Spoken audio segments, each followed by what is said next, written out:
is Hannibal here with a daily wrestling news update for you. NXT did a zero point 0.1 rating this week for their post pay-per-view episode. CM Punk had an interaction with Cody Rhodes in a video from backstage from Monday Night Raw saying, "Finish your story, bro." I don't know, and I'm not trying to be negative. It's just the whole finish your story thing is just so cheesy to me.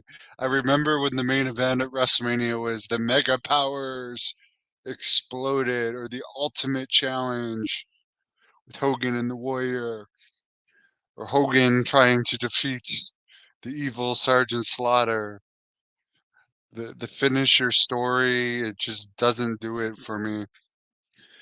I think if this stuff does blow over and The Rock agrees to wrestle at all later in the year, once this blows over, the money matches The Rock against Roman Reigns, and I can't see Roman Reigns dropping the title before then. It would be great to me if Roman Reigns retained the title against Cody Rhodes. That would be a great finish to me, because the more expected one would be Cody dropping it, but Reigns is hardly wrestling these days.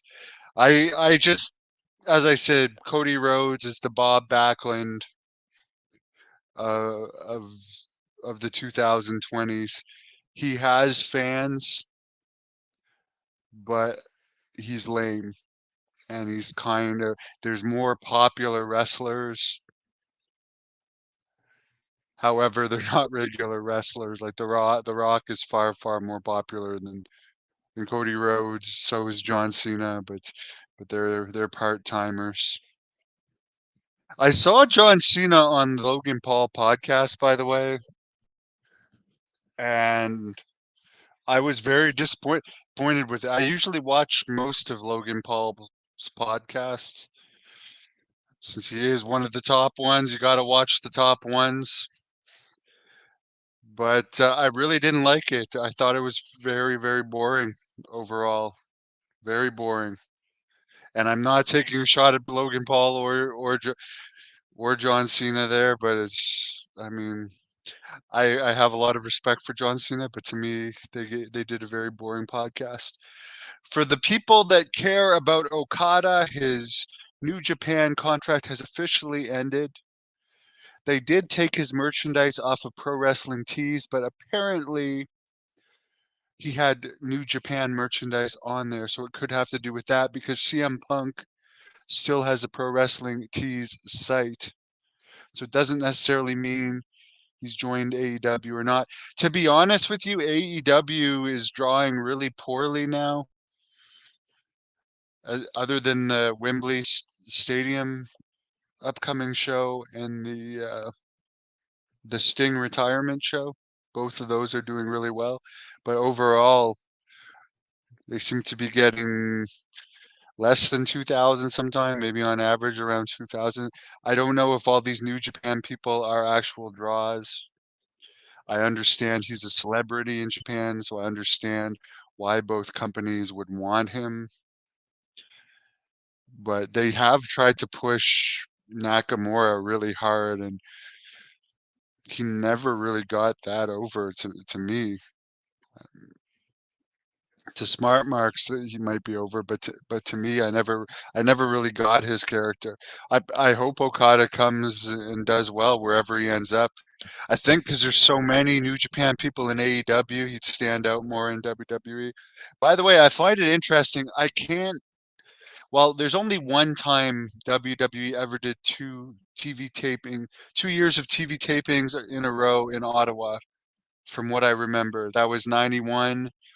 They did a Superstars taping here, the famous one where Ric Flair debuted and had the altercation with Piper and McMahon, and then they came back in '92 for a challenge and primetime wrestling taping where a 40-man battle royal was taped that the Berserker won.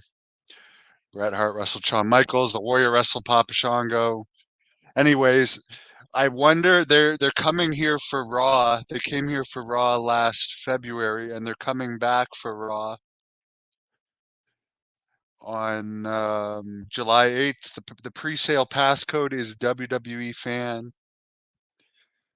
But I wonder if they're coming back because AEW is doing a Collision taping here. Which, by the way, the last I read, they had about, I think it was like 15 or 1800 pre-sold for Collision, which sounds good, but it's in a 20,000 seat arena.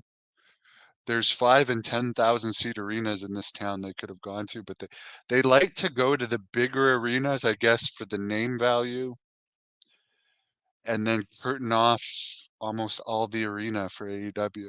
It's strange to me. And as I've said before, our NHL arena from where I live here, it's about 45 minutes drive with no traffic. It's not located downtown. It's located in the suburbs in the west end of the city. There's an arena downtown that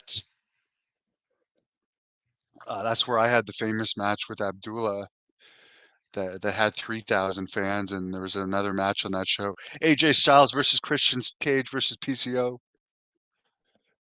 that Jeff Jarrett had an appearance in. But that's where WWE used to run. AEW would have drawn better there because one of the turnoffs of driving all the way to where the Senators play is you have to pay for parking too. And I used to work out there. When I used to work out there, I forget if it was $12 or $15 for parking. But at the downtown arena, you could park downtown and walk to the arena. So to me, AEW would have drawn more at the smaller arena here in Ottawa, which nobody really cares about that's listening to this podcast because I have like 7% Canadian viewers. Most of you are from the US and UK. But I'm sure there's a small percentage from this town that are interested, in my opinion, of that. Which, by the way, I would love to wrestle on that Collision show, but I'm sure they wouldn't use me. Have a wonderful evening. Tom Pritchard is about to do a podcast with John Paz. It might be overlapping, actually. Thank you for watching the Hannibal TV. Please like this video if you enjoyed it.